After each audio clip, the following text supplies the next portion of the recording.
ಎಲ್ರಿಗೂ ನಮಸ್ತೆ. FDA, SDA, group C ಮತ್ತು ಇತರೆ ಎಲ್ಲ ಸ್ಪರ್ಧಾತ್ಮಕ ಪರೀಕ್ಷೆಗಳು, ಜನರಲ್ ಕನ್ನಡ, ಸಾಮಾನ್ಯ ಕನ್ನಡವನ್ನು ಒಳಗೊಂಡಿರ್ತಕ್ಕಂಥ ಎಲ್ಲ ಸ್ಪರ್ಧಾತ್ಮಕ ಪರೀಕ್ಷೆಗಳನ್ನ ಗಮನದಲ್ಲಿಟ್ಕೊಂಡು ನಾನು ಈ ತರಗತಿಯನ್ನು ಮಾಡ್ತಾ ಇದ್ದೀನಿ. ಹಳಗನ್ನಡ ಸಾಹಿತ್ಯ ಚರಿತ್ರೆ ಭಾಗ 1, ನೆಕ್ಸ್ಟು ಭಾಗ 2, ಭಾಗ 3, ಈ ರೀತಿ ತರಗತಿಗಳನ್ನ ನಾನು ಮಾಡ್ತಾ ಹೋಗ್ತೀನಿ. ಯಾರು ಇದುವರೆಗೆ ಸುಂದರೇಶ್ ಸ್ಟಡಿ ಸೆಂಟರ್ ಯೂಟ್ಯೂಬ್ ಚಾನಲ್ಗೆ ಸಬ್ಸ್ಕ್ರೈಬ್ ಆಗಿಲ್ಲ, ಅವರು ಸಬ್ಸ್ಕ್ರೈಬ್ ಆಗಿ, ಪಕ್ಕದಲ್ಲಿರ್ತಕ್ಕಂಥ ಬೆಲ್ ಐಕಾನ್ನ ಪ್ರೆಸ್ ಮಾಡಿ. ನಾನು ಮುಂದೆ ಅಪ್ಲೋಡ್ ಮಾಡ್ತಕ್ಕಂಥ ಎಲ್ಲ ವಿಡಿಯೋ ನೋಟಿಫಿಕೇಶನ್ ನಿಮಗೆ ಬರುತ್ತೆ. ನೀವು ವಿಡಿಯೋಗಳನ್ನ ನೋಡ್ಬೋದು, ಸ್ಪರ್ಧಾತ್ಮಕ ಪರೀಕ್ಷೆಗಳಲ್ಲಿ ಯಶಸ್ಸನ್ನು ಪಡ್ಕೋಬಹುದು. ಟೆಲಿಗ್ರಾಮ್, ಟ್ವಿಟರ್, ಇನ್ಸ್ಟಾಗ್ರಾಮ್, ಫೇಸ್ಬುಕ್ನಲ್ಲಿ ನನ್ನನ್ನು ಫಾಲೋ ಮಾಡಿ. ನಾನು ಸುಂದರೇಶ್ KS. ಸ್ಪರ್ಧಾತ್ಮಕ ಪರೀಕ್ಷೆಯನ್ನು ಬರೆದು ಮೊದಲನೇ ಪ್ರಯತ್ನದಲ್ಲೇ ಆಯ್ಕೆಯಾಗಿರ್ತಕ್ಕಂಥ ಹುದ್ದೆಗಳು ಮತ್ತೆ ರ್ಯಾಂಕ್ 2010 KS ಸಂದರ್ಶನ, KPSC ಗೆಜೆಟೆಡ್ ಪ್ರೊಫೆಷನಲ್ಸ್ ನೇಮಕಾತಿ. ನಾವು ಸಾಮಾನ್ಯವಾಗಿ ಅದನ್ನ KS ಅಂತಾನೆ ಹೇಳ್ತೀವಿ. ಮೊದಲನೇ ಪ್ರಯತ್ನದಲ್ಲಿ ಸಂದರ್ಶನಕ್ಕೆ ಹಾಜರಾಗಿದೆ. ಇವತ್ತು ಸಾಹಿತ್ಯ ಚರಿತ್ರೆ ತರಗತಿಯನ್ನ ಆರಂಭ ಮಾಡೋದಕ್ಕಿಂತ ಮುಂಚೆ ಭಾಷೆ ಮತ್ತು ಸಾಹಿತ್ಯ ವಿಭಾಗ ಕ್ರಮ, ಸ್ಪರ್ಧಾತ್ಮಕ ಪರೀಕ್ಷೆಗಳಲ್ಲಿ ಭಾಷೆ ಮತ್ತು ಸಾಹಿತ್ಯ ಈ ಎರಡೂ ವಿಭಾಗ ಕ್ರಮಗಳು ತಮಗೆ ತುಂಬಾ ಮುಖ್ಯ. ಪೂರ್ವದ ಹಳಗನ್ನಡ, ಹಳಗನ್ನಡ, ನಡುಗನ್ನಡ, ಹೊಸಗನ್ನಡ ಅಂತ ನಾವು ಹೇಳ್ತೀವಿ. ಸ್ಪರ್ಧಾತ್ಮಕ ಪರೀಕ್ಷೆಗಳಲ್ಲಿ ಪ್ರಶ್ನೆಗಳು ಹೇಗೆ ಬರ್ತವೆ ಅಂತ ಹೇಳಿದ್ರೆ, ಭಾಷೆಯ ಮೇಲೆ ಒಂದು ಪದವನ್ನ ಕೊಟ್ಟು ಅದು ಯಾವ ಹಂತಕ್ಕೆ ಸೇರಿದ್ದು, ಅಂದ್ರೆ ಪೂರ್ವದ ಹಳಗನ್ನಡನೋ, ಹಳಗನ್ನಡನೋ, ನಡುಗನ್ನಡ, ಹೊಸಗನ್ನಡ.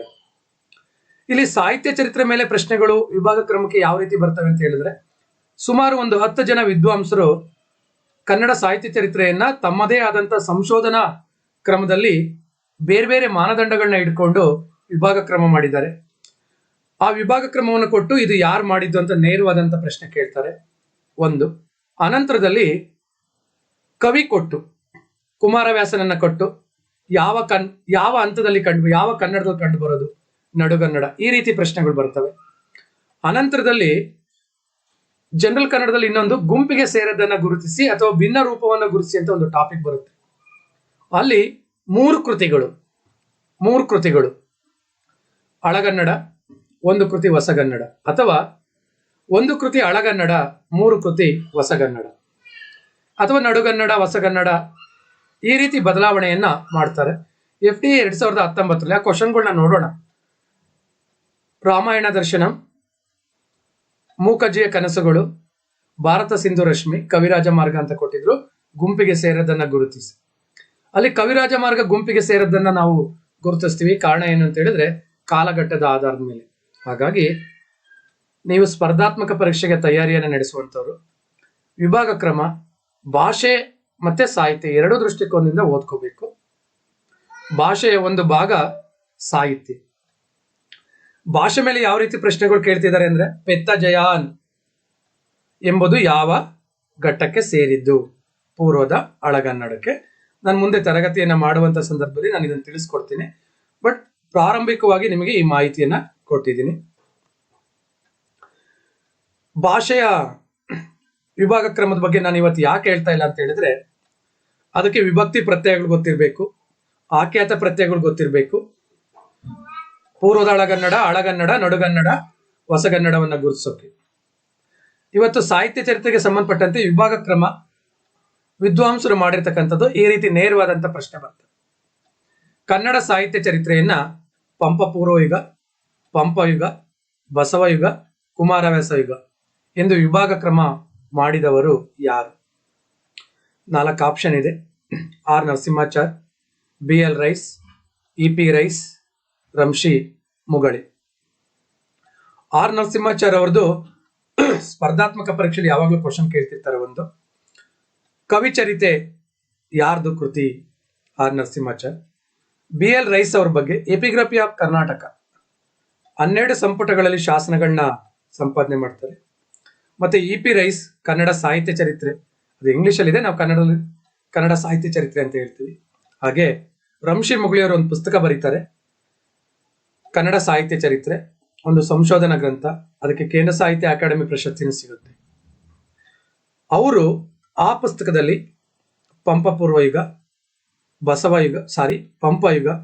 ಬಸವಯುಗ, ಕುಮಾರವ್ಯಾಸ ಯುಗ ಅಂತ ಹೇಳ್ಬಿಟ್ಟು ವಿಭಾಗ ಕ್ರಮವನ್ನ ಮಾಡ್ತಾರೆ.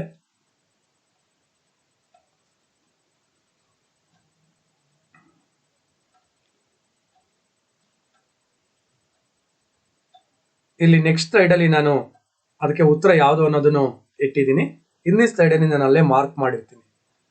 ಇನ್ನೊಬ್ರು ಜೈನ ಯುಗ. ಇಲ್ಲಿ ಗಮನಿಸಬೇಕು, ಒಬ್ಬೊಬ್ರು ವಿದ್ವಾಂಸರು ಒಂದೊಂದು ಅಂಶವನ್ನ, ಕಾಲಘಟ್ಟವನ್ನ ಅಥವಾ ಧರ್ಮವನ್ನ ಅಥವಾ ಕವಿಯನ್ನ ಗಮನದಲ್ಲಿ ಇಟ್ಕೊಂಡಿದ್ದಾರೆ. ಜೈನ ಯುಗ, ವೀರಶೈವ ಯುಗ, ವೈಷ್ಣವ ಯುಗ ಎಂದು ವಿಭಾಗ ಕ್ರಮ ಮಾಡಿದವರು ಯಾರು? ಈ ರೀತಿ ವಿಭಾಗ ಕ್ರಮವನ್ನ ಮಾಡುವಂತವರು ಆರ್ ನರಸಿಂಹಾಚಾರ್ಯ.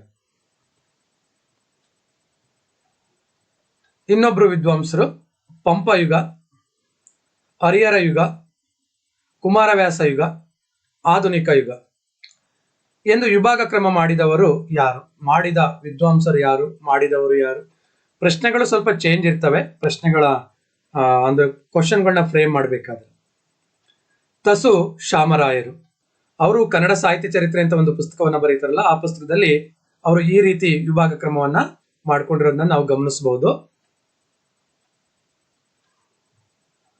ಇಲ್ಲಿ ಹರಿಹರ ಯುಗ ಅಂತ ಹೇಳ್ಬಿಟ್ಟು ಅಲ್ಲಿ ರಂಶಿ ಮುಗುಳಿ ಅವರು ಬಸವ ಯುಗ ಒಂದ್ ವೇಳೆ ಏನಾದ್ರು, ಯಾಕೆಂದ್ರೆ ಒಂದು 9 ರಿಂದ 10 ಜನ ಅಂದಾಗ ಸ್ಪರ್ಧಾತ್ಮಕ ಪರೀಕ್ಷೆಗಳಲ್ಲಿ ಸ್ವಲ್ಪ ಗೊಂದಲ ಆಗುತ್ತೆ. ಎಕ್ಸಾಮ್ ಅಲ್ಲಿ ಅಟೆಂಡ್ ಮಾಡ್ಬೇಕಾದ್ರೆ ನಿಮಗೆ ನೆನ್ಪಿಡ್ಕೊಳಕ್ಕೋಸ್ಕರ ನೀವು ಅಲ್ಲಿ ಬಸವ ಯುಗ ಅಂತ ಬಂದಾಗ ರಂಶಿ ಮುಗುಳಿ ಅವ್ರದ್ದು, ಹರಿಹರ ಯುಗ ಅಂತ ಬಂದಾಗ ತಸು ಶಾಮರಾಯದ್ನ ನೀವು ನೆನ್ಪಿಡ್ಕೊಂಡ್ರೆ ಸಾಕು. ಕನ್ನಡ ಸಾಹಿತ್ಯ ಚರಿತ್ರೆಯನ್ನ ಹಳಗನ್ನಡ, ನಡುಗನ್ನಡ, ಹೊಸಗನ್ನಡ ಎಂದು ವಿಭಾಗ ಕ್ರಮ ಮಾಡಿದವರು ಯಾರು? ರೆವರೆಂಡ್ ಎಫ್ ಕಿಟಲ್ ಅಥವಾ ಕಿಟೆಲ್ ಅಂತ ಕರಿತೀವಿ, ಅಥವಾ ಆರ್ ಎಫ್ ಕಿಟಲ್ ಅಂತ ಹೇಳ್ಬಿಟ್ಟು ಕರಿತೀವಿ. ಇವರು ತುಂಬಾ ನೋಡಿ, ಇದನ್ನ ಗೊಂದಲ ಆಗುವಂತವನ್ನ ನೀವೇನ್ ಮಾಡ್ಬೇಕು, ಒಂದ್ ಕಡೆ ಬರ್ಕೋಬೇಕು. ಅಲ್ಲಿ ರಂಶಿ ಮುಗುಳಿ ಅವ್ರದ್ದು ಮತ್ತೆ ತಸು ಶಾಮರಾಯ್ ಸ್ವಲ್ಪ ಗೊಂದಲ ಆಗುತ್ತೆ. ಆದ್ರೆ ರೆವರೆಂಡ್ ಎಫ್ ಕಿಟಲ್ ಅವ್ರದ್ದು ಏನ್ ಗೊಂದಲ ಆಗಲ್ಲ. ಹಳಗನ್ನಡ, ನಡುಗನ್ನಡ, ಹೊಸಗನ್ನಡ.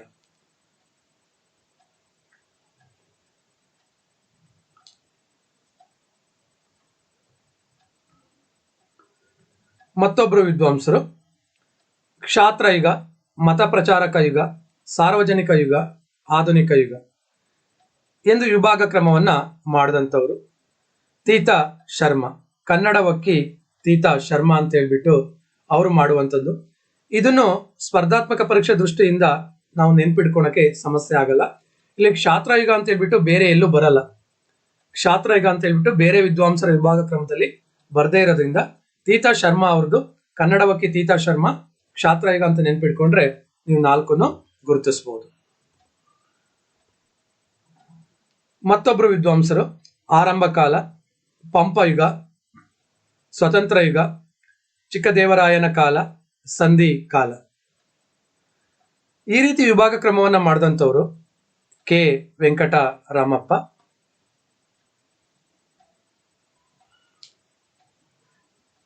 ಇಲ್ಲಿ ನೀವು ಇದನ್ನ ನೆನ್ಪಿಡ್ಕೊಳೋದಾದ್ರೆ ಇಲ್ಲಿ ಆರಂಭ ಕಾಲ ಸಾಮಾನ್ಯವಾಗಿ ಬೇರೆ ವಿಭಾಗ ಕ್ರಮದಲ್ಲಿ ಎಲ್ಲೂ ಬರಲ್ಲ. ಇದು ಆರಂಭ ಕಾಲ ಅನ್ನೋದು, ಆರಂಭ ಕಾಲ ಕೆ ವೆಂಕಟರಾಮಪ್ಪ ಅಂತ ನೀವು ನೆನ್ಪಿಡ್ಕೊಂಡ್ರೆ ಸರಳವಾಗಿ ನಿಮಗೆ ಎಕ್ಸಾಮ್ ಅಲ್ಲಿ ರೀಕಾಲ್ ಆಗುತ್ತೆ. ಇನ್ನೊಬ್ರು ಮೂಲ ಕನ್ನಡ ಕಾಲ, ಹಳಗನ್ನಡ ಕಾಲ, ಮಧ್ಯ ಕನ್ನಡ ಕಾಲ, ಹೊಸಗನ್ನಡ ಕಾಲ, ನವಗನ್ನಡ ಕಾಲ. ಇಲ್ಲಿ ನೀವು ಒಂದನ್ನ ಗಮನಿಸಬೇಕು.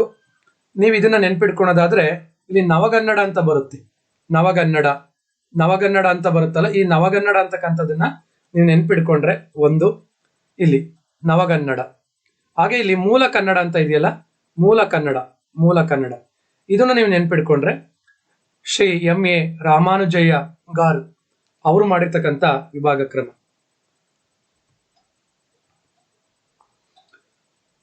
ಇನ್ನೊಬ್ರು ಕನ್ನಡ ಸಾಹಿತ್ಯ ಚರಿತ್ರೆಯನ್ನ ಆರಂಭ ಕಾಲ, ಮತ ಪ್ರಾಬಲ್ಯದ ಕಾಲ, ನವೀನ ಕಾಲ ಅಂತ ಹೇಳ್ಬಿಟ್ಟು ವಿಭಾಗ ಕ್ರಮವನ್ನು ಮಾಡ್ತಾರೆ.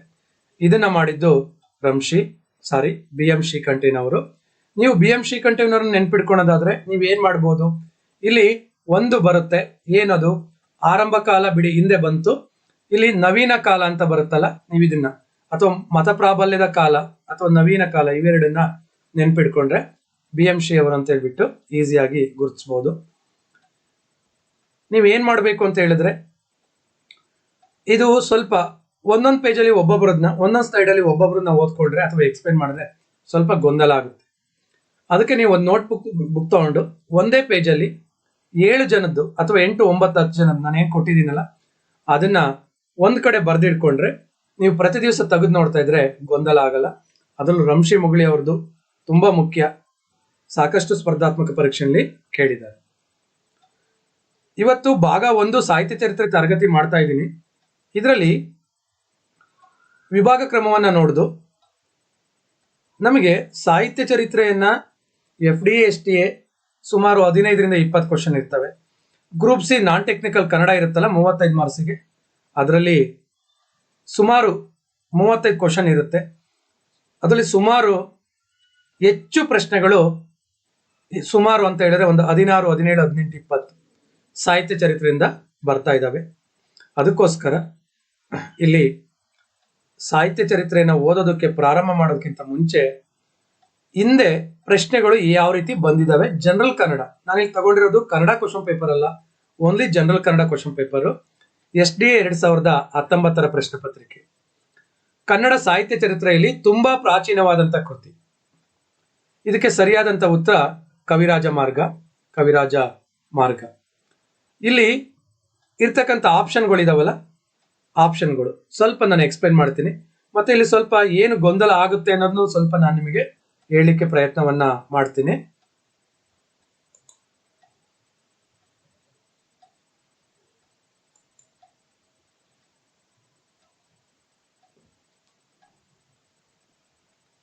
ಕವಿರಾಜ ಮಾರ್ಗ ಕನ್ನಡದ ಮೊದಲ ಗ್ರಂಥ, ಕೃತಿ, ಅಲಂಕಾರ ಗ್ರಂಥ, ಲಾಕ್ಷಣಿಕ ಗ್ರಂಥ, ಈ ರೀತಿ ಪ್ರಶ್ನೆಗಳನ್ನ ಕೇಳಿದಾಗ ನೀವು ಕವಿರಾಜ ಮಾರ್ಗವನ್ನ ಬರೀಬೇಕು. ಮೊದಲು ಅಥವಾ ಹಳೆ ಪ್ರಶ್ನೆ ಪತ್ರಿಕೆಗಳನ್ನ ನೀವು ತೆಗೆದು ನೋಡಿದ್ರೆ ಅದಕ್ಕೆ ಉತ್ತರ ಅಮೋಘವರ್ಷ ನೃಪತುಂಗ ಅಂತ ಇರುತ್ತೆ. ಕಾರಣ ಏನು ಅಂತ ಹೇಳಿದ್ರೆ ಪ್ರಾರಂಭದಲ್ಲಿ ಅದನ್ನ ರಚನೆ ಮಾಡಿದ್ದು ಅಮೋಘವರ್ಷ ನೃಪತುಂಗ ಅಂತ ವಿದ್ವಾಂಸರು ತೀರ್ಮಾನ ಮಾಡಿದ್ರು. ನಂತರದಲ್ಲಿ ಸಂಶೋಧನೆ ಮೂಲಕ ಅಮೋಘವರ್ಷ ನೃಪತುಂಗನ ಆಸ್ಥಾನದಲ್ಲಿ ಇದ್ದಂತ ಶ್ರೀ ವಿಜಯ ಅನ್ನುವಂತ ಕವಿ ಅದನ್ನ ರಚನೆ ಮಾಡಿರೋದು ಅನ್ನೋ ತೀರ್ಮಾನಕ್ಕೆ ಬಂದಿರೋದ್ರಿಂದ ಈಗ ನೀವು ಆ 2 ಆಪ್ಷನ್ಗಳು ಇದ್ರೆ ಏನ್ ಮಾಡ್ಬೇಕು, ಸಾಮಾನ್ಯವಾಗಿ ಇರಲ್ಲ, ಇದ್ರೆ ಶ್ರೀ ವಿಜಯ ಆಪ್ಷನ್ ನ ಚಾಯ್ಸ್ ಮಾಡ್ಕೋಬೇಕು. ವಡ್ಡಾರಾಧನೆ, ವಡ್ಡ ಅಂದ್ರೆ ವೃದ್ಧ ಅಂತ, ವೃದ್ಧ ಪದದ ತದ್ಭವ ವಡ್ಡ. ವೃದ್ಧ ಅಂದ್ರೆ ಜ್ಞಾನಿ, ವಡ್ಡಾರಾಧನೆ ಅಂದ್ರೆ ಜ್ಞಾನಿಗಳ ಆರಾಧನೆ. ಇಲ್ಲಿ ನಿಮಗೆ ಪ್ರಶ್ನೆ ಏನ್ ಕೇಳ್ಬೋದು ವಡ್ಡಾರಾಧನೆ ಬಗ್ಗೆ? ವಡ್ಡಾರಾಧನೆಯ ಕರ್ತೃ ಯಾರು? ಶಿವಕೋಟ್ಯಾಚಾರ್ಯರು. ಕನ್ನಡದ ಮೊದಲ ಗದ್ಯ ಕೃತಿ ಯಾವುದು? ವಡ್ಡಾರಾಧನೆ. ಏಕೆಂದ್ರೆ ಕವಿರಾಜ ಮಾರ್ಗ ಪದ್ಯ, ಅದು ವಡ್ಡಾರಾಧನೆ ಗದ್ಯ. ಇನ್ನು 3ನೇ ಪ್ರಶ್ನೆ, ವಡ್ಡಾರಾಧನೆಯಲ್ಲಿ ಒಟ್ಟು ಎಷ್ಟು ಕಥೆಗಳಿದಾವೆ? 19 ಕಥೆಗಳಿದಾವೆ. 4ನೇದು ಕಥೆಗಳ ಗುಚ್ಛ ಅಂತ ಹೇಳ್ಬಿಟ್ಟು ಈ ಕೃತಿನ ಕರೀತಾರೆ. 19 ಕಥೆಗಳಲ್ಲಿ ಕಥೆಯ ಒಳಗಡೆ ಉಪಕಥೆಯ ಒಳಗಡೆ ಮತ್ತೆ ಉಪಕಥೆಗಳು ಬರ್ತವೆ. ಮತ್ತೆ ನಮ್ಮ ಗಮನಕ್ಕೆ ತರ್ತಾ ಇರ್ತಕ್ಕಂಥದ್ದು, ವಡ್ಡಾರಾಧನೆ ಕರ್ತೃನ ಬಗ್ಗೆನೂ ಸಾಕಷ್ಟು ಸಂಶೋಧನೆಗಳು ನಡೀತಾ ಇದ್ದು ಇತ್ತೀಚೆಗೆ ವಡ್ಡಾರಾಧನೆ ಕರ್ತೃ ಬ್ರಾಜುಷ್ಣು ಅನ್ನುವಂತ ತೀರ್ಮಾನಕ್ಕೆ ಬಂದಿದ್ದಾರೆ. ಏಕೆಂದ್ರೆ ಕೆಲವೊಂದು ವಿಶ್ವವಿದ್ಯಾನಿಲಯದ ಪಠ್ಯ ಪುಸ್ತಕಗಳಲ್ಲಿ ವಡ್ಡಾರಾಧನೆ, ಅದರ ಹೆಸರು ವಡ್ಡಾರಾಧನೆ ಅಲ್ಲ, ಅದರ ಹೆಸರು ಇನ್ನೊಂದಿದೆ, ಅದರ ಕರ್ತೃ ಬ್ರಾಜುಷ್ಣು ಅನ್ನುವಂತ ತೀರ್ಮಾನಕ್ಕೆ ಬಂದಿದ್ದಾರೆ. ನೀವಲ್ಲಿ ಆಪ್ಷನ್ ನೋಡ್ಕೊಳ್ಳಿ. ಸಾಮಾನ್ಯ ಸ್ಪರ್ಧಾತ್ಮಕ ಪರೀಕ್ಷೆಯಲ್ಲಿ ವಡ್ಡಾರಾಧನೆ ಅಂತ ಹೇಳಿದ್ರೆ ಶಿವಕೋಟ್ಯಾಚಾರ್ಯರೇ ಇರುತ್ತೆ. ಯಾಕೆಂದ್ರೆ ಇನ್ನು ಸಂಪೂರ್ಣವಾಗಿ ಬ್ರಾಜುಷ್ಣು ಅಂತ ಎಲ್ಲಾ ಕಡೆ ಇನ್ನು ಅದನ್ನ ವಿದ್ವಾಂಸರು ಒಪ್ಕೊಂಡಿಲ್ಲ. ಆದಿಪುರಾಣ ಪಂಪನದು, ಕನ್ನಡದ ಮೊದಲ ಕಾವ್ಯ. ಆದಿಪುರಾಣಕ್ಕಿಂತ ಹಿಂದೆನೆ ವಡ್ಡಾರಾಧನೆ ರಚನೆ ಆಗಿದೆ, ಕವಿರಾಜ ಮಾರ್ಗ ರಚನೆ ಆಗಿದೆ. ಕವಿರಾಜ ಮಾರ್ಗ ಒಂದು ಲಾಕ್ಷಣಿಕ ಗ್ರಂಥ ಆಗಿರೋದ್ರಿಂದ ಅದನ್ನ ನಾವು ಕಾವ್ಯ ಅಂತ ಕರೆಯಲ್ಲ. ವಡ್ಡಾರಾಧನೆ ಗದ್ಯ ಕೃತಿ ಆಗಿರೋದ್ರಿಂದ ಅದನ್ನ ಕಾವ್ಯ ಅಂತ ಕರೆಯಲ್ಲ. 10ನೇ ಶತಮಾನದಲ್ಲಿ ರಚನೆ ಆಗಿರ್ತಕ್ಕಂಥ ಆದಿಪುರಾಣ ಕನ್ನಡದ ಮೊದಲ ಕಾವ್ಯ. ಅದಕ್ಕೇನೆ ನಾವು ಪಂಪನನ್ನ ಕನ್ನಡದ ಆದಿಕವಿ ಅಂತ ಕರೆಯೋದು. ಪಂಪನಿಗಿಂತ ಹಿಂದೆ ಇದ್ದಂತ ಶಿವಕೋಟ್ಯಾಚಾರ್ಯರು ಶ್ರೀ ವಿಜಯನನ್ನ ನಾವು ಆದಿಕವಿ ಅಂತ ಕರೆಯಲ್ಲ. ಅವೆರಡು ಕವಿರಾಜ ಮಾರ್ಗ ಮತ್ತೆ ವಡ್ಡಾರಾಧನೆ ಕಾವ್ಯ ಅಲ್ಲ. ಇನ್ನೊಂದು ಆದಿಪುರಾಣ ಧಾರ್ಮಿಕ ಕಾವ್ಯ ಅಥವಾ ಆಗಮಿಕ ಕಾವ್ಯ. ಜೈನ 24 ಜನ ತೀರ್ಥಂಕರಲ್ಲಿ ಮೊದಲನೇ ತೀರ್ಥಂಕರ ಆದಿನಾಥನ ಅಥವಾ ಋಷಭನಾಥನ ಅಥವಾ ಋಷಭದೇವನ ಚರಿತ್ರೆಯನ್ನು ಒಳಗೊಂಡಿರ್ತಕ್ಕಂಥದ್ದು. ವಿಕ್ರಮಾರ್ಜುನ ವಿಜಯ ಪಂಪನ ಕೃತಿ. ಲೌಕಿಕ ಕಾವ್ಯ, ಅರ್ಜುನನನ್ನ ನಾಯಕನನ್ನಾಗಿ ಮಾಡಿಕೊಂಡು ತನಗೆ ಆಶ್ರಯವನ್ನ ಕೊಟ್ಟಂತ ಹರಿಕೇಸರಿಯ ಸಮೀಕರಣ ಮಾಡಿ ಕಾವ್ಯ ರಚನೆ ಮಾಡಿರ್ತಕ್ಕಂಥದ್ದು. ಕನ್ನಡದ ಮೊದಲ ಲೌಕಿಕ ಕಾವ್ಯ ಯಾವುದು ಅಂತ ಕೇಳ್ಬೋದು, ವಿಕ್ರಮಾರ್ಜುನ ವಿಜಯ. ಮೊದಲ ಧಾರ್ಮಿಕ ಕಾವ್ಯ ಪಂಪನ ಆದಿಪುರಾಣ. ಸಾಮಾನ್ಯವಾಗಿ ನೀವು FD/ST ಸಾಮಾನ್ಯ ಕನ್ನಡ ಅಥವಾ ಯಾವುದೇ ಜನರಲ್ ಕನ್ನಡ ಓದ್ಬೇಕಾದ್ರೆ ವಚನ ಸಾಹಿತ್ಯ ಮತ್ತೆ ದಾಸ ಸಾಹಿತ್ಯಕ್ಕೆ ಸಂಬಂಧಪಟ್ಟಂತೆ ಪ್ರಶ್ನೆಗಳು ಇರ್ತವೆ. ವಚನ ಸಾಹಿತ್ಯದಲ್ಲಿ ಅಂಕಿತ ನಾಮಗಳನ್ನ ಕೇಳೋದು ಅಥವಾ ಒಂದು ವಚನದ ಸಾಲನ್ನ ಕೊಟ್ಟು ಯಾರ್ದು ಅಂತ ಕೇಳೋದು, ಅಥವಾ ಸ್ವಲ್ಪ ಜನರಲ್ ಇಡ್ತಾರ, ವಚನಕಾರ ಎಲ್ಲಿ ಹುಟ್ಟಿದ್ದು, ಈ ಸ್ಥಳ, ಅನುಭವ ಮಂಟಪ, ಈ ತರ ಪ್ರಶ್ನೆಗಳನ್ನ ಕೇಳ್ತಿರ್ತಾರೆ. ಆದ್ಯ ವಚನಕಾರ, ಮೊದಲ ವಚನಕಾರ ಜೇಡರ ದಾಸಿಮಯ್ಯನ ಅಂಕಿತ ರಾಮನಾಥ. ಜೇಡರ ದಾಸಿಮಯ್ಯನ ವಚನಗಳ ಅಂಕಿತ ನಾಮ ರಾಮನಾಥ. ಇಲ್ಲಿ ಸಾಮಾನ್ಯವಾಗಿ ಜೇಡರ ದಾಸಿಮಯ್ಯನ ಬಗ್ಗೆ ಪ್ರಶ್ನೆಗಳು ಬರ್ತಿರ್ತವೆ. ಮೊದಲ ವಚನಕಾರರು ಯಾರು, ಆದ್ಯ ವಚನಕಾರರು ಯಾರು? ಗುಹೇಶ್ವರ ಅಲಮಾಪ್ರಭುದು, ಆದಿಕೇಶವ ಅಥವಾ ಕಾಗಿನೆಲೆಯ ಆದಿಕೇಶವ ಕನಕದಾಸದ್ದು. ಕಪಿಲ ಸಿದ್ಧ ಮಲ್ಲಿಕಾರ್ಜುನ, ಇದು ಸಿದ್ದರಾಮು. ಚನ್ನಮಲ್ಲಿಕಾರ್ಜುನ ಅಕ್ಕಮಾದೇವಿದು, ಕಪಿಲ ಸಿದ್ಧ ಮಲ್ಲಿಕಾರ್ಜುನ ಸಿದ್ದರಾಮು. ನಮಗೆ ಸ್ಪರ್ಧಾತ್ಮಕ ಪರೀಕ್ಷೆನಲ್ಲಿ ಈ ತರದವು ಸ್ವಲ್ಪ ಗೊಂದಲ ಆಗ್ತವೆ. ಕಾರಣ ಏನು ಅಂತ ಹೇಳಿದ್ರೆ, ಒಂದ್ ಕಡೆ ಈ ತರ ಟಾಪಿಕ್ನ ನೀವು ಒಂದ್ ಕಡೆ ಬರ್ದಿಡ್ಕೋಬೇಕು. ಉದಾಹರಣೆಗೆ ಕೂಡಲ ಸಂಗಮ ದೇವ ಬಸವಣ್ಣ ಅವ್ರದ್ದು, ಕೂಡಲ ಚನ್ನ ಸಂಗಮ ದೇವ ಚನ್ನ ಬಸವಣ್ಣ ಅವ್ರದ್ದು. ಎಲ್ಲಿ ಗೊಂದಲ ಆಗ್ತಾವೋ ಅವನ ಒಂದು ಪುಸ್ತಕದಲ್ಲಿ ಬರ್ದಿಟ್ಕೊಂಡ್ರೆ ಎಕ್ಸಾಮ್ ಅಲ್ಲಿ ಗೊಂದಲ ಆಗಲ್ಲ. ಹಾಗೆ ಚನ್ನಮಲ್ಲಿಕಾರ್ಜುನ, ಕಪಿಲ ಸಿದ್ಧ ಮಲ್ಲಿಕಾರ್ಜುನ, ಇವೆರಡರ ವ್ಯತ್ಯಾಸವನ್ನು ನಾನು ಹೇಳಿದ್ದೀನಿ. ಇನ್ನೊಂದು ಪ್ರಶ್ನೆ ಇದೆ, ಇದೆಲ್ಲ SDA 2019ರಲ್ಲಿ. ಕನ್ನಡದಲ್ಲಿ ಜ್ಞಾನಬೋಧಕ ಎಂಬ ಪತ್ರಿಕೆಯನ್ನ ಸ್ಥಾಪಿಸಿದವರು ಯಾರು? ಜನರಲ್ ಕನ್ನಡದಲ್ಲಿ ಮೊದಲು ಸಾಹಿತ್ಯ ಚರಿತ್ರೆ ಅಂದ್ರೆ ನೇರವಾದಂತ ಕತೆ, ಕಾದಂಬರಿ, ನಾಟಕಗಳ ಬಗ್ಗೆ ಪ್ರಶ್ನೆ ಬರ್ತಾ ಇತ್ತು.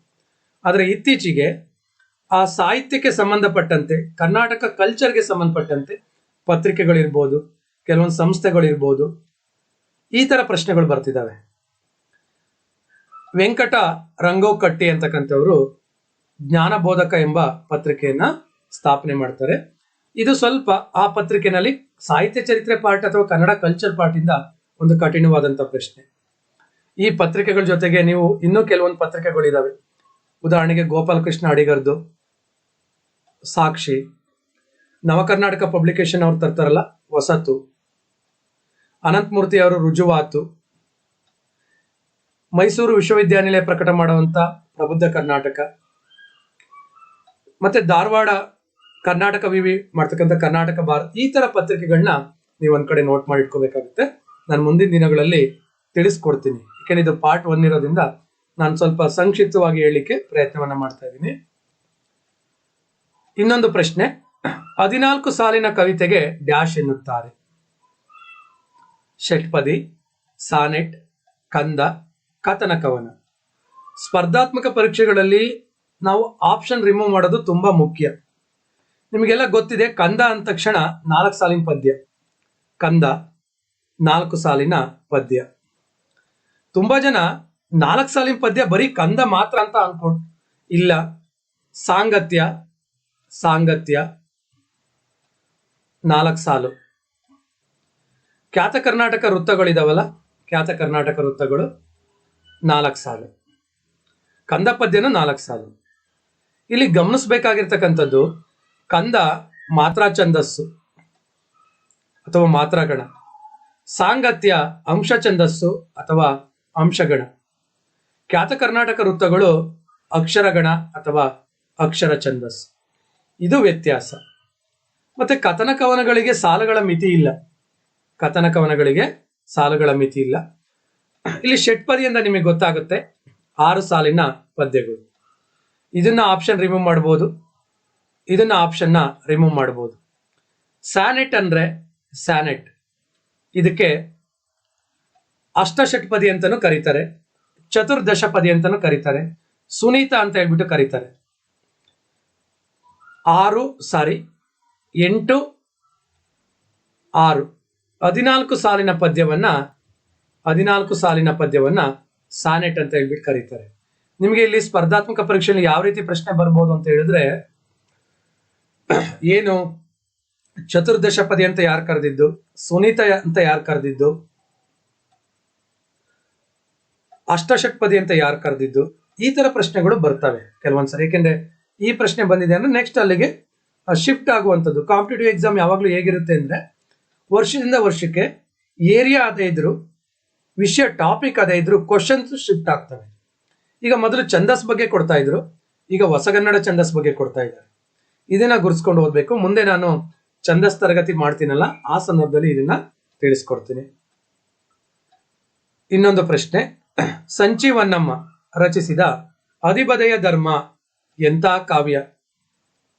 ಸಾಂಗತ್ಯ ಕಾವ್ಯ. ಅಧಿಬದೆಯ ಧರ್ಮ ಕೃತಿ ಇದೆಯಲ್ಲ, ಈ ಅಧಿಬದೆಯ ಧರ್ಮ ಕೃತಿನಲ್ಲಿ ಬಳಕೆ ಆಗಿರ್ತಕ್ಕಂಥ ಛಂದಸ್ಸು ಅಥವಾ ಬಳಸ್ಕೊಂಡಿರ್ತಕ್ಕಂಥ ಛಂದಸ್ಸು ಯಾವುದು? ಸಾಂಗತ್ಯ. ಸಂಚಿ ಅಂದ್ರೆ ಕೈಚೀಲ, ಅಧಿಬದೆ ಪತಿವ್ರತೆ, ತತ್ಸಮ ತದ್ಭವ ಆಗುತ್ತೆ. ಸಾಮಾನ್ಯವಾಗಿ ಸಾಂಗತ್ಯ ಕೃತಿಗಳು. ಇನ್ನೊಂದು ರತ್ನಾಕರ ವರ್ಣಿಯ ಭರತೇಶ ವೈಭವ, ಅದು ಸ್ಪರ್ಧಾತ್ಮಕ ಪರೀಕ್ಷೆ ತುಂಬಾ ಸರಿ ಕೇಳಿರ್ತಕ್ಕಂಥದ್ದು. ತಾಳುವೆಗಿಂತ ತಪವೂ ಇಲ್ಲ ಎಂದ ಕೀರ್ತನಕಾರರು ಕನಕದಾಸರು, ಪುರಂದರದಾಸರು, ಸರ್ವಜ್ಞ, ವಾದಿರಾಜರು. ನಾನು ಆಗ್ಲೇ ಹೇಳಿದೆ, ದಾಸ ಸಾಹಿತ್ಯ ಮತ್ತೆ ವಚನ ಸಾಹಿತ್ಯಕ್ಕೆ ಸಂಬಂಧಪಟ್ಟಂತೆ ಪ್ರಶ್ನೆಗಳು ಇರ್ತವೆ. ಮೊದಲೆಲ್ಲ ಜಾಸ್ತಿ ಕ್ವಶನ್ ಕೊಡ್ತಾ ಇದ್ದಿದ್ದು ಕನಕದಾಸರು ಮತ್ತೆ ಪುರಂದರದಾಸರ ಬಗ್ಗೆ. ನಾನು ಹೇಳಿದ್ನಲ್ಲ, ವಿಷಯ ಮತ್ತೆ ಏರಿಯಾ ಟಾಪಿಕ್ ಅದೇ ಇದೆ ದಾಸ ಸಾಹಿತ್ಯ, ಆದ್ರೆ ಕ್ವಶನ್ಸ್ ಶಿಫ್ಟ್ ಆಗ್ತಿದೆ ನೋಡಿ. ಈ ಕೀರ್ತನೆ ವಾದಿರಾಜರದು.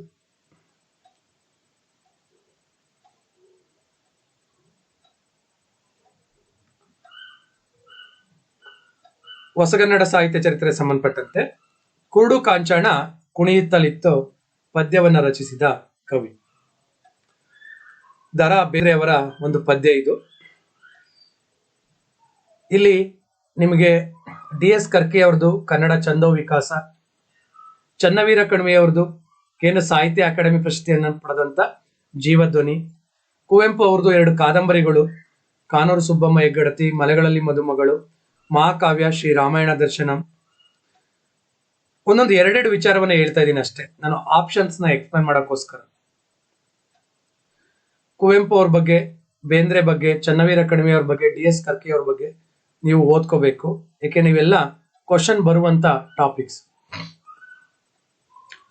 ಎಲ್ಲೋ ಹುಡುಕಿದೆ ಇಲ್ಲದ ದೇವರ ಕಲ್ಲು ಮಣ್ಣಿನ ಗುಡಿ ಒಳಗೆ, ಕವಿಯ ಕಾವ್ಯದ ಸಾಲುಗಳಾಗಿ. ಯಾರ್ದು ಅಂತ, ಇದು JS ಶಿವರುದ್ರಪ್ಪ ಅವ್ರದ್ದು.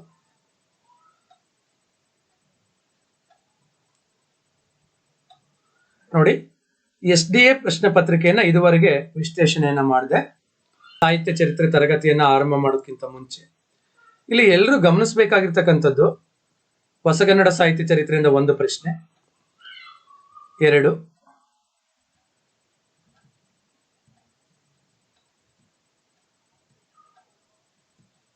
ಓಕೆ ನೋಡಿದ್ರಲ್ಲ, ಸಾಹಿತ್ಯ ಚರಿತ್ರೆಯಿಂದ ಸ್ವಲ್ಪ ಕ್ವಶನ್ ಕಡಿಮೆ ಇದಾವೆ. ಹೊಸಗನ್ನಡದಿಂದ 2, ಹಳಗನ್ನಡ 1, ನಡುಗನ್ನಡ 1, ಪತ್ರಿಕೆಗಳ ಬಗ್ಗೆ 1, ಛಂದಸ್ಸಿನ ಬಗ್ಗೆ 1, ನಡುಗನ್ನಡ ಮತ್ತೆ ಅಬ್ಸರ್ವ್ ಮಾಡಿದೀರಾ? ಅಬ್ಸರ್ವ್ ಮಾಡಬೇಕು. ಅದೇನು ಅಂತ ಹೇಳಿದ್ರೆ, ಸಾಲುಗಳನ್ನ ಕೊಟ್ಟಿದ್ದಾರೆ, ಕೃತಿ ಕೇಳಿದ್ದಾರೆ, ಛಂದಸ್ಸಿ ಸಂಬಂಧಪಟ್ಟಂತೆ ಕೇಳಿದ್ದಾರೆ, ಪತ್ರಿಕೆ ಬಗ್ಗೆ ಕೇಳಿದ್ದಾರೆ, ಅಂಕಿತ ನಾಮದ ಬಗ್ಗೆ ಕೇಳಿದ್ದಾರೆ. ಪ್ರಥಮ ಅಂದ್ರೆ ಎಲ್ಲ ಏರಿಯಾಕ್ಕೂ ಅದು ಹಂಚಿಕೆ ಆಗಿದೆ ಅನ್ನೋದನ್ನ ಓದ್ಬೇಕಾದ್ರೆ ಸ್ವಲ್ಪ ಇದನ್ನ ಗಮನದಲ್ಲಿ ಇಟ್ಕೊಂಡು ಓದಿದ್ರೆ ತುಂಬಾ ಅನುಕೂಲ ಆಗುತ್ತೆ. SDA ನೋಡ್ದು 2019. FDA ಬರೋಣ. ನಾನು ಆಗ್ಲೇ ಹೇಳಿದೆ, ಸಾಹಿತ್ಯ ಚರಿತ್ರೆಯನ್ನ ಓದುವಂತ ಸಂದರ್ಭದಲ್ಲಿ ನೇರವಾದಂತ ಪ್ರಶ್ನೆಗಳಿಗೂ ನಾವು ಓದ್ಕೋಬೇಕು. ಇನ್ನೊಂದು, ಗುಂಪಿಗೆ ಸೇರದನ್ನ ಗುರುತಿಸಿ ಅಥವಾ ಭಿನ್ನವಾದಂತ ರೂಪವನ್ನ ಗುರುತಿಸಿ. ಪ್ರತಿ ಸಾರಿ 1 ಅಥವಾ 2 ಪ್ರಶ್ನೆಗಳು ಇರ್ತವೆ. ಇದು ಸುಲಭ ಇದೆ ಬಿಡಿ. ಶ್ರೀ ರಾಮಾಯಣ ದರ್ಶನ, ಮೂಕಜ್ಜಿಯ ಕನಸುಗಳು, ಭಾರತ ಸಿಂಧು ರಶ್ಮಿ 3 ಹೊಸಗನ್ನಡ ಕೃತಿಗಳು, ಕವಿರಾಜ ಮಾರ್ಗ ಹಳಗನ್ನಡ ಕೃತಿ.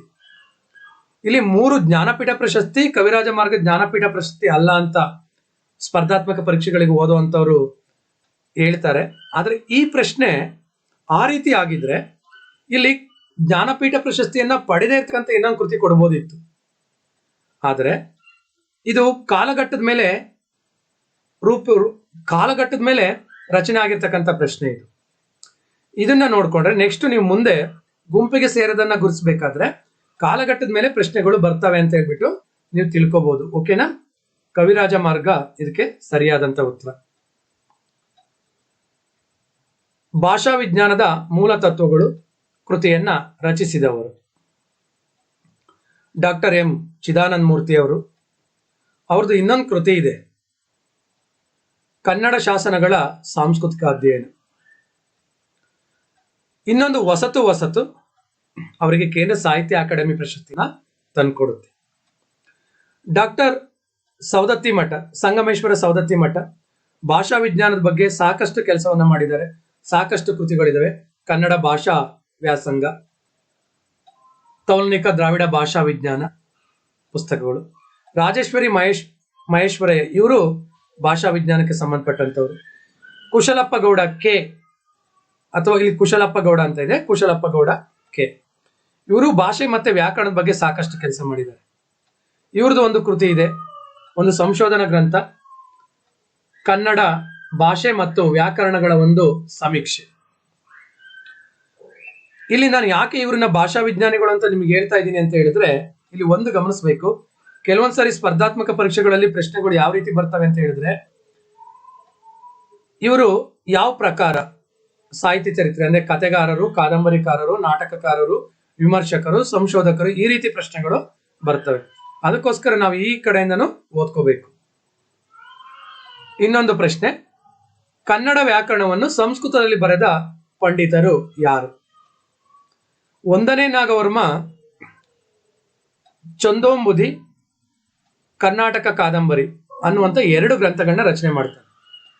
ಚಂದೋಂಬುದಿ ಕನ್ನಡದ ಮೊದಲ ಚಂದೋ ಗ್ರಂಥ, ವ್ಯಾಕರಣ ಗ್ರಂಥ ಅಲ್ಲ.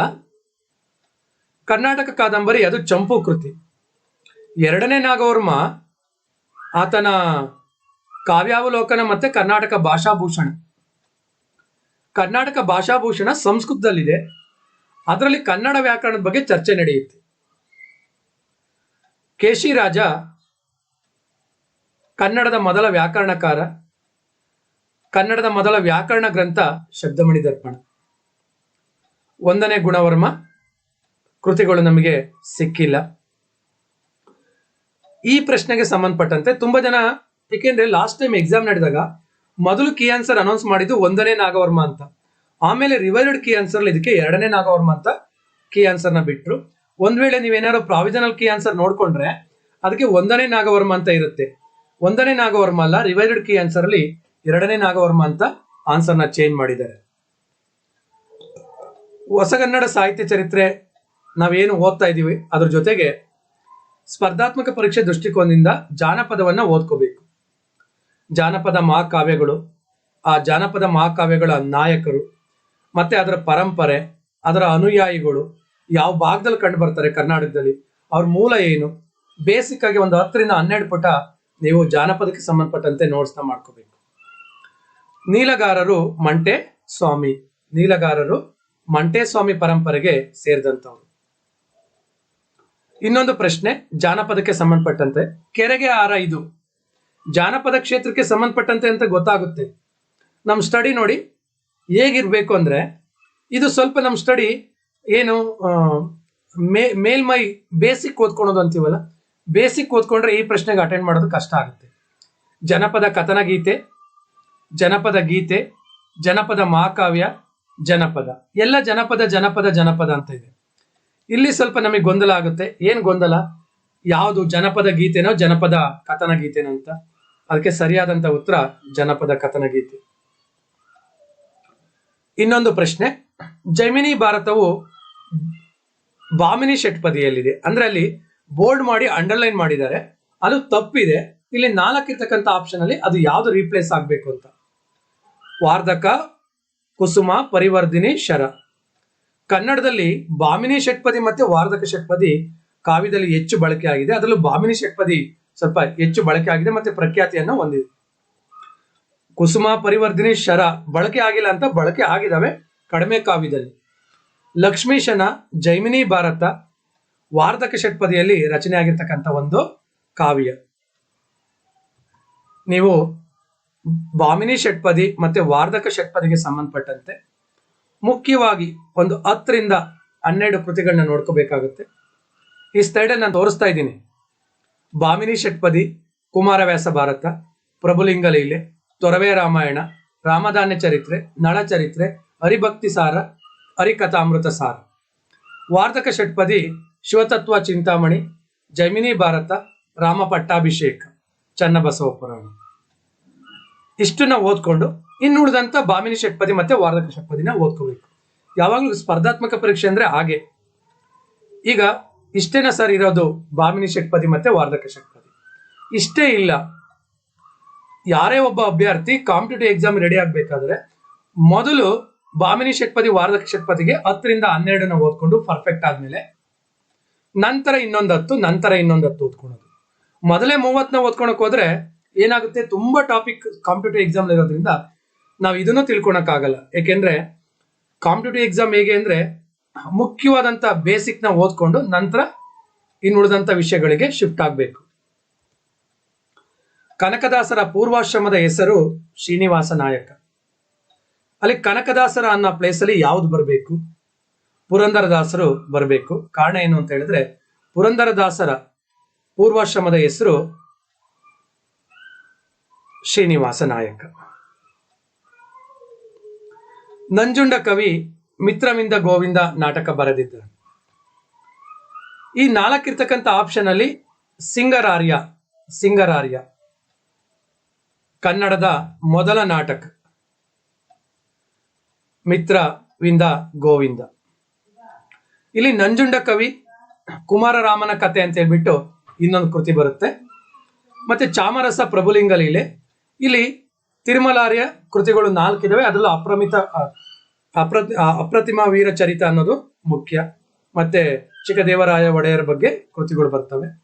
ಮತ್ತೆ ಇಲ್ಲಿ ಇನ್ನೊಂದು ಹೆಸರಿದೆ, ಯಾವುದು? ಸಿಂಗಿ ರಾಜ ಅಂತಕ್ಕಂಥದ್ದು. ಈತನ ಕೃತಿ ಅಮಲಬಸವ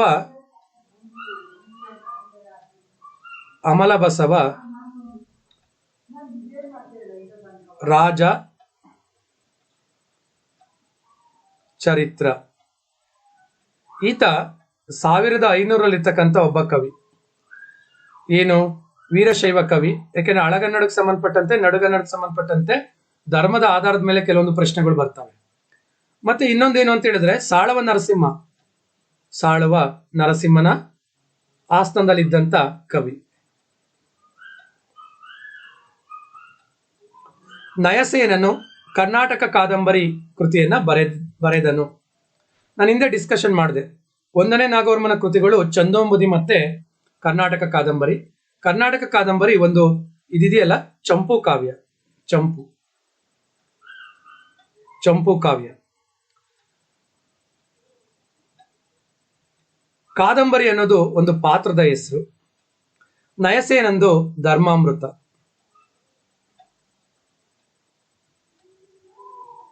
ಇಲ್ಲಿ ನಾಗವರ್ಮಾಚಾರ್ಯ ಇದನ್ನಲ್ಲ, ಈತಂದು ಚಂದ್ರಚೂಡಾಮಣಿ ಶತಕ ಅಂತ ಇದೆ ಒಂದು ಕೃತಿ. ಆ ಚಂದ್ರಚೂಡಾಮಣಿ ಶತಕ ಇದೆಯಲ್ಲ, ಅದು ಕನ್ನಡದ ಮೊದಲ ಶತಕ ಗ್ರಂಥ. ಮೊದಲ ಶತಕ ಗ್ರಂಥ. 2ನೇ ನಾಗವರ್ಮ ಕಾವ್ಯಾವಲೋಕನ, ಕರ್ನಾಟಕ ಭಾಷಾಭೂಷಣ. ನಾಗಚಂದ್ರನ ಕೃತಿಗಳು ಆತನನ್ನು ಅಭಿನವ ಪಂಪ ಅಂತ ಕರಿತೀವಿ. ರಾಮಚಂದ್ರ ಚರಿತ ಪುರಾಣ, ಇನ್ನೊಂದು ಮಲ್ಲಿನಾಥ ಪುರಾಣ. ರಾಮಚಂದ್ರ ಚರಿತ ಪುರಾಣಕ್ಕೆ ಪಂಪ ರಾಮಾಯಣ ಅಂತ ಹೇಳ್ಬಿಟ್ಟು ಕರಿತೀವಿ. ಕಾವೇರಿಯಿಂದ ಗೋದಾವರಿಯವರೆಗೆ ಹಬ್ಬಿದ ನಾಡು ಕನ್ನಡ ನಾಡು ಎಂಬುದಾಗಿ ಹರಿಶ್ಚಂದ್ರ ಕಾವ್ಯದಲ್ಲಿ ಹೇಳಲಾಗಿದೆ. ಹರಿಶ್ಚಂದ್ರ ಕಾವ್ಯ ರಾಘವಾಂಕಂದು ವಾರ್ತಕ ಷಟ್ಪದಿನಲ್ಲಿರೋದು. ಇಲ್ಲಿರ್ತಕ್ಕಂಥ 4 ಆಪ್ಷನ್ ಕವಿರಾಜ ಮಾರ್ಗ, ಶ್ರೀ ವಿಜಯ ಹೇಳ್ತಕ್ಕಂಥ ಒಂದು ಮಾತು. ಇಲ್ಲಿ ಆಪ್ಷನ್ 2 ನಲ್ಲಿ ಸಾರ್ವಭೀಮ ವಿಜಯ ಅಂತ ಇದೆ, ಅದು ಸಾಸ ಭೀಮ ವಿಜಯ. ಮತ್ತೆ ಇಲ್ಲಿ ನಿಮಗೆ ಇನ್ನೊಂದು ಗಮನಿಸಬೇಕಾಗಿರ್ತಕ್ಕಂಥದ್ದು, ಪದಗಳ ಸರಿರೂಪ ಇದೆಯಲ್ಲ, ಪದಗಳ ಸರಿರೂಪ ನಾವು ಹರೀಶ ಅಂತ ಬರ್ದು ರೂಢಿಯಾಗಿ ಅಲ್ಲಿ ಬರಿತೀವಲ್ಲ, ಒಂದ್ ವೇಳೆ ಪದಗಳ ಸರಿರೂಪಕ್ಕೆ ಈ ರೀತಿ ಕೊಟ್ರೆ, ನಾವು ಯಾವ್ದಾದ್ರು ಸ್ಪರ್ಧಾತ್ಮಕ ಪರೀಕ್ಷೆ ಕೊಡಬಹುದು. ಈ ರೀತಿ ಕೊಟ್ರೆ, ಇನ್ನೊಂದು ಆಪ್ಷನ್ ಬಿ,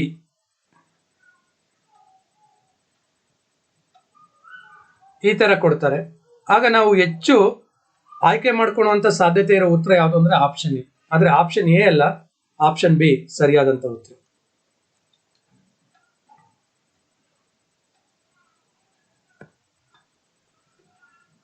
ಇನ್ನೊಂದು ಪ್ರಶ್ನೆ, ಹೊಸಗನ್ನಡ ಸಾಹಿತ್ಯ ಚರಿತ್ರೆಯಲ್ಲಿ ಆತ್ಮಕಥೆಗಳ ಬಗ್ಗೆ ಪ್ರಶ್ನೆಗಳು ಬರ್ತಾ ಇರ್ತವೆ. ನೀವು ಸುಮಾರು ಒಂದು 20 ರಿಂದ 30 ಆತ್ಮಕಥೆಗಳನ್ನ ಓದ್ಕೊಳ್ಳಿ. ಸಂಜೆಗಣ್ಣಿನ ಹಿನ್ನೋಟ, ಇದು ಯಾರ ಆತ್ಮಕಥನ? ಎನ್ ಮೂರ್ತಿರಾವ್ ಅವರ ಆತ್ಮಕಥನ. ಎನ್ ಮೂರ್ತಿರಾವ್ ಅವ್ರದ್ದು ಆತ್ಮಕಥನ ಒಂದು ನಿಮಗೆ ಗೊತ್ತಿರಬೇಕು. ಇನ್ನೊಂದು ದೇವರು ಅಂತ ಕೃತಿ ಇದೆ, ಅದಕ್ಕೆ ಪಂಪ ಪ್ರಶಸ್ತಿ ಸಿಗುತ್ತೆ. ಇನ್ನೊಂದು ಕೃತಿ ಚಿತ್ರಗಳು ಮತ್ತೆ ಪತ್ರಗಳು, ಅದಕ್ಕೆ ಕೇಂದ್ರ ಸಾಹಿತ್ಯ ಅಕಾಡೆಮಿ ಪ್ರಶಸ್ತಿ ಸಿಗುತ್ತೆ. ಹಾಗೆ ಇಲ್ಲಿ ರಾವ್ ಬೌದ್ಧರು ಅಂದಾಗ ಒಂದು ಕಾದಂಬರಿಯನ್ನ ಕೇಳ್ಬೋದು, ಗ್ರಾಮಾಯಣ. ಹಾಗೆ ಎಚ್ ಎಲ್ ನಾಗೇಗೌಡರ ಬಗ್ಗೆ ರಾಮನಗರದಲ್ಲಿರ್ತಕ್ಕಂಥ ಜಾನಪದ ಲೋಕ, ಅದು ಎಲ್ಲಿದೆ? ರಾಮನಗರದಲ್ಲಿದೆ. ಅದನ್ನ ಸ್ಥಾಪನೆ ಮಾಡೋದು ಯಾವ ಹೆಸರು? ಎಚ್ ಎಲ್ ನಾಗೇ. ಮತ್ತೆ ಗೋಪಾಲಕೃಷ್ಣ ಅಡಿಗರು ಅಂತ ಹೇಳಿದಾಗ ನವ್ಯ ಕಾವ್ಯದ ಪ್ರವರ್ತಕರು. ಮತ್ತೆ ಯಾವ ಪ್ರಕಾರಕ್ಕೆ ಸೇರ್ತಾರೆ, ಯಾವ ಪಂಥಕ್ಕೆ ಸೇರ್ತಾರೆ? ನವ್ಯ ಪಂಥಕ್ಕೆ ಸೇರುವಂತರು. ಹಾಗೆ ಎಂ ಗೋಪಾಲಕೃಷ್ಣ ಅಡಿಗರ ಒಂದು ವರ್ಧಮಾನ ಅನ್ನುವಂಥ ಕವನ ಸಂಕಲನಕ್ಕೆ ಕೇಂದ್ರ ಸಾಹಿತ್ಯ ಅಕಾಡೆಮಿ ಪ್ರಶಸ್ತಿ ಸಿಗುತ್ತೆ. ಇನ್ನೊಂದು ಸುವರ್ಣ ಪುತ್ಥಳಿ, ಅದಕ್ಕೆ ಪಂಪ ಪ್ರಶಸ್ತಿ ಸಿಗುತ್ತೆ. ಇಲ್ಲಿ 4 ಎಸ್ ಎಲ್ ಭೈರಪ್ಪ ಅವರ ಕಾದಂಬರಿಗಳು, ಮಂದ್ರ, ದಾಟು, ಪರ್ವ, ವಂಶವೃಕ್ಷ. ಇಲ್ಲಿ ಕೇಳಿರ್ತಕ್ಕಂಥ ಪ್ರಶ್ನೆ, ಎಸ್ ಎಲ್ ಭೈರಪ್ಪ ಅವರಿಗೆ ಕೇಂದ್ರ ಸಾಹಿತ್ಯ ಅಕಾಡೆಮಿ ಪ್ರಶಸ್ತಿ ದೊರಕಿಸಿಕೊಟ್ಟ ಕೃತಿ ಯಾವುದು? ಅದು ದಾಟು.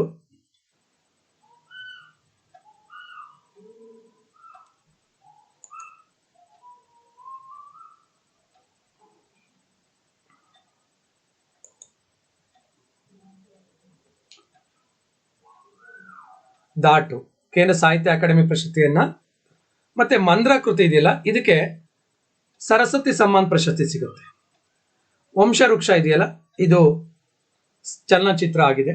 ಕೆಲವೊಂದು ಸಾರಿ ಎಕ್ಸಾಮ್ ಅಲ್ಲಿ ಕೇಳಿದ್ದಾರೆ, ಈ ಕೆಳಕಂಡವುಗಳಲ್ಲಿ ಯಾವುದು ಚಲನಚಿತ್ರ ಆಗಿದೆ, ಚಲನಚಿತ್ರ ಆಗಿಲ್ಲ, ಈ ತರ ಪ್ರಶ್ನೆಗಳು ಬರ್ತವೆ.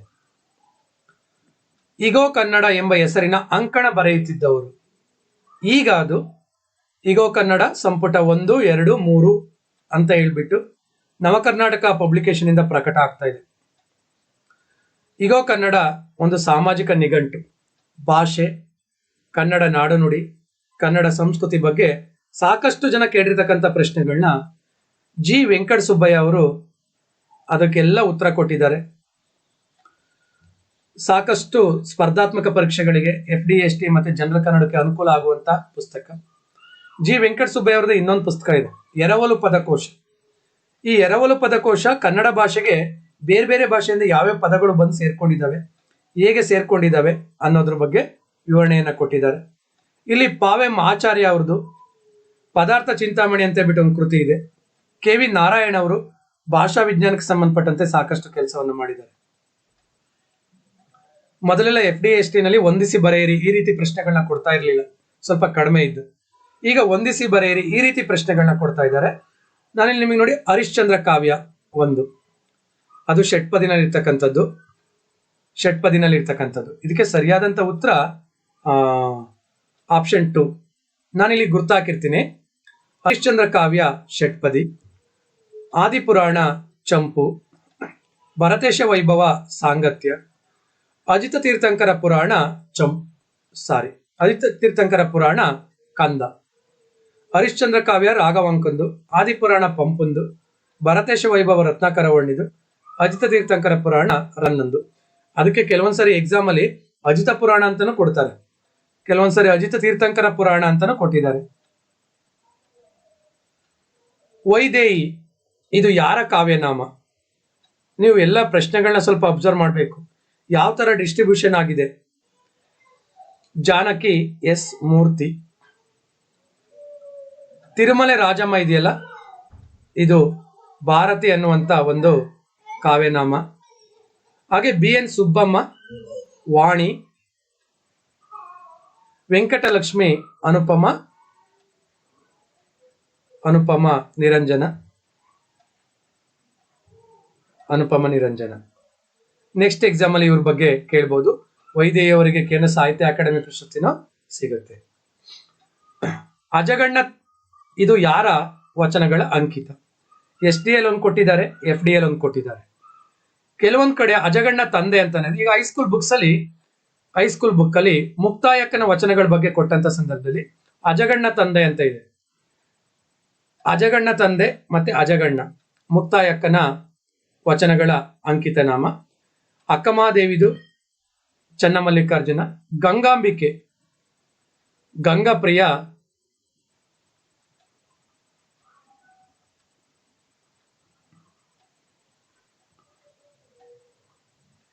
ಸಂಗಮ ದೇವ. ಹಾಗೆ ನೀಲಾಂಬಿಕೆ ಸಂಗಯ್ಯ.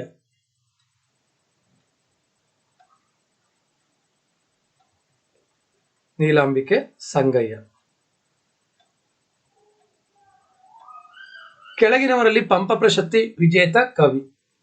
ಮೊದಲೆಲ್ಲ ಕೃತಿಗಳು ಕೊಡ್ತಾ ಇದ್ರು. ಪಂಪ ಪ್ರಶಸ್ತಿ ಯಾವ್ದು ಪಡ್ಕೊಂಡಿದೆ, ಕೇಂದ್ರ ಸಾಹಿತ್ಯ ಅಕಾಡೆಮಿ ಯಾವ್ದು ಪಡ್ಕೊಂಡಿದೆ, ಮತ್ತೆ ಜ್ಞಾನಪೀಠ ಯಾವ್ದು ಪಡ್ಕೊಂಡಿದೆ ಅಂತ. ಈಗ ನೋಡಿ, ಇಲ್ಲಿ ಪಂಪ ಪ್ರಶಸ್ತಿಯನ್ನ ಪಡೆದಂತ ಕೃತಿಗಳನ್ನ ಕೊಟ್ಟಿಲ್ಲ, ಕವಿಯನ್ನ ಕೊಟ್ಟಿದ್ದಾರೆ. ತೀನಂಶಿ ಅವರು, ಅವರ ಭಾರತೀಯ ಕಾವ್ಯ ಮೀಮಾಂಸೆ ಅಂತ ಒಂದು ಕೃತಿ ಇದೆ, ಭಾರತೀಯ ಕಾವ್ಯ ಮೀಮಾಂಸೆ. ಈ ಕೃತಿಗೆ ಕೇಂದ್ರ ಸಾಹಿತ್ಯ ಅಕಾಡೆಮಿ ಪ್ರಶಸ್ತಿ ಸಿಗುತ್ತೆ. BMC ಅವರಿಗೆ ಬಂದಿಲ್ಲ, ದರಾ ಬೇಂದ್ರೆ ಅವರಿಗೆ ಬಂದಿಲ್ಲ, ಅನಾಕ್ರು ಅವರಿಗೆ ಬಂದಿಲ್ಲ. ಯಾರು ಜನರಲ್ ಕನ್ನಡಕ್ಕೆ FD/STA ಓದ್ತಾ ಇದ್ದೀರಾ ಅವರೆಲ್ಲರೂ ಜ್ಞಾನಪೀಠ ಪ್ರಶಸ್ತಿ ಟಾಪಿಕ್ ಕೃತಿಗಳು, ಪಂಪ ಪ್ರಶಸ್ತಿ ಆ ಟಾಪಿಕ್, ವರ್ಷ, ಯಾವಾಗ, ಏನ್ ಪ್ರೈಸ್ ಇದೆ, ಮತ್ತೆ ಕೃತಿಗಳು. ಈಗ ಪಂಪ ಪ್ರಶಸ್ತಿಯನ್ನ ಕೃತಿಗಳಿಗೆ ಕೊಡ್ತಾ ಇಲ್ಲ, ಪ್ರಾರಂಭದಲ್ಲಿ ಕೊಡ್ತಾ ಇದ್ರಲ್ಲ ಅವು. ಈಗಲೂ ಕೇಂದ್ರ ಸಾಹಿತ್ಯ ಅಕಾಡೆಮಿ ಕೃತಿಗಳಿಗೆ ಕೊಡ್ತಾ ಇದ್ದಾರೆ. ಯಾರು ಪಡ್ಕೊಂಡ್ರು ಮತ್ತೆ ಯಾವ ಕೃತಿ ಪಡ್ಕೊಂಡ್ರು ಅನ್ನೋದು ತುಂಬಾ ಮುಖ್ಯ. 1-2 ಪ್ರಶ್ನೆಗಳು ಜನರಲ್ ಕನ್ನಡದಲ್ಲಿ ಇರುತ್ತೆ. ಹಳಗನ್ನಡ ಸಾಲುಗಳು. ರನ್ನನ ಸಾಹಸ ಭೀಮ ವಿಜಯಂ ಅಥವಾ ಗದಾ ಯುದ್ಧ ಅಂತ ಏನ್ ಕರಿತೀವಲ್ಲ, ಅದರಲ್ಲಿ ಇರುವಂತ ಸಾಲು ನೀರೊಳಗಿರ್ದುಂ ಬೆಮರ್ತನುರಗ ಪತಾಕಂ. ಈ ಮಾತುಗಳು ಯಾವ ಕೃತಿಯಲ್ಲಿ ಬಂದಿವೆ? ಗದಾ ಯುದ್ಧ. ದುರ್ಯೋಧನ ವೈಶಂಪಾಯನ ಸರೋವರದಲ್ಲಿ ಇದ್ದಂತ ಸಂದರ್ಭದಲ್ಲಿ ಅಲ್ಲಿಗೆ ಬಂದ ಭೀಮ ಸಿಂಹನಾದವನ್ನ ಮಾಡೋದು, ಆ ಸಿಂಹನಾದದಿಂದ ದುರ್ಯೋಧನ ಬೆವರುವಂಥದ್ದು. ವಿದ್ವಾಂಸರ ನಡುವೆ ಇದ್ರ ಬಗ್ಗೆ ಸಾಕಷ್ಟು ಚರ್ಚೆ ಇದೆ. ಬಟ್ ಇಲ್ಲಿ ನಾನು ಮಲ್ಟಿಪಲ್ ಚಾಯ್ಸ್ ಕ್ವಶನ್ ಮಾಡ್ತಿರೋದ್ರಿಂದ FD/STA ಅದ್ರ ಬಗ್ಗೆ ಚರ್ಚೆ ಮಾಡ್ತಾ ಇದ್ದೀನಿ. ರಾಮಚಂದ್ರ ಚರಿತ ಪುರಾಣ ಚಂಪು ಕಾವ್ಯ ನಾಗಚಂದ್ರಂದು. ಕರ್ನಾಟ ಭಾರತ ಕಥಾಮಂಜರಿ ಕುಮಾರವ್ಯಾಸ ಭಾಮಿನಿ ಷಟ್ಪದಿ. ಪಂಪ ಭಾರತ ವಿಕ್ರಮಾರ್ಜುನ ವಿಜಯಕೀರ್ತಕ್ಕಂಥ ಇನ್ನೊಂದು ಹೆಸರು ಪಂಪನ ಲೌಕಿಕ ಕಾವ್ಯ. ಎಲ್ರಿಗೂ ಧನ್ಯವಾದಗಳು. ಯಾರು ಚಾನಲ್ಗೆ ಸಬ್ಸ್ಕ್ರೈಬ್ ಆಗಿಲ್ಲ ಅವರು ಸಬ್ಸ್ಕ್ರೈಬ್ ಆಗಿ, ಪಕ್ಕದಲ್ಲಿರ್ತಕ್ಕಂಥ ಬೆಲ್ ಐಕನ್ನ ಕ್ಲಿಕ್ ಮಾಡಿ. ಟೆಲಿಗ್ರಾಮ್, ಟ್ವಿಟರ್, ಇನ್ಸ್ಟಾಗ್ರಾಮ್, ಫೇಸ್ಬುಕ್ನಲ್ಲಿ ಫಾಲೋ ಮಾಡಿ. ಸ್ಪರ್ಧಾತ್ಮಕ ಪರೀಕ್ಷೆಗಳಿಗೆ ಸಂಬಂಧಪಟ್ಟಂತೆ 15 ವರ್ಷದ ನನ್ನ ಅನುಭವವನ್ನ ಸಾಮಾಜಿಕ ಜಾಲತಾಣಗಳ ಮೂಲಕ ಹಂಚ್ಕೊಳ್ಳಿಕ್ಕೆ ಇತ್ತೀಚೆಗೆ ನಾನು ಯೂಟ್ಯೂಬ್ ಚಾನೆಲ್ನ ಆರಂಭ ಮಾಡಿದ್ದೀನಿ. ಇದು ಭಾಗ 1. ನೆಕ್ಸ್ಟ್ ಭಾಗ 2 ಸಾಹಿತ್ಯ ಚರಿತ್ರೆ, ಭಾಗ 3, 4 ಈ ರೀತಿ ಕಂಟಿನ್ಯೂ ಆಗುತ್ತೆ. ಸಾಹಿತ್ಯ ಚರಿತ್ರೆನ ನಾವು ಎಲ್ಲಿಂದ ಓದೋಕ್ ಪ್ರಾರಂಭ ಮಾಡ್ತೀವಿ? ಮೊದಲನೇದು ವಿಭಾಗ ಕ್ರಮ, ಎರಡನೇದು ಅಶೋಕನ ಬ್ರಹ್ಮಗಿರಿ ಶಾಸನ, ಅಲ್ಲಿ ಒಂದು ಇಸಿಲ ಅನ್ನುವಂಥ ಪದ ಇದೆ. ಕನ್ನಡದ ಮೊದಲ ಪದ ಅಂತ DL ನರಸಿಂಹಾಚಾರ್ಯ ಅವರು ಸಂಶೋಧನೆಯನ್ನ ಮಾಡಿದ್ದಾರೆ. ಇಸಿಲ ಅಂದ್ರೆ ಕೋಟೆ ಒಳಗಿನ ಊರು, ಕೋಟೆಯಿಂದ ಆವೃತವಾದಂಥ ಊರು ಅಥವಾ ಕೋಟೆಯಿಂದ ಸುತ್ತುವರೆದಂಥ ಊರು. ಇಲ್ಲಿಂದ ಆರಂಭ ಮಾಡಬೇಕಾಗುತ್ತೆ. ನೆಕ್ಸ್ಟ್ ಕ್ಲಾಸ್ಗಳಲ್ಲಿ ನಾನು ಅಲ್ಲಿಂದ ಆರಂಭ ಮಾಡ್ತೀನಿ.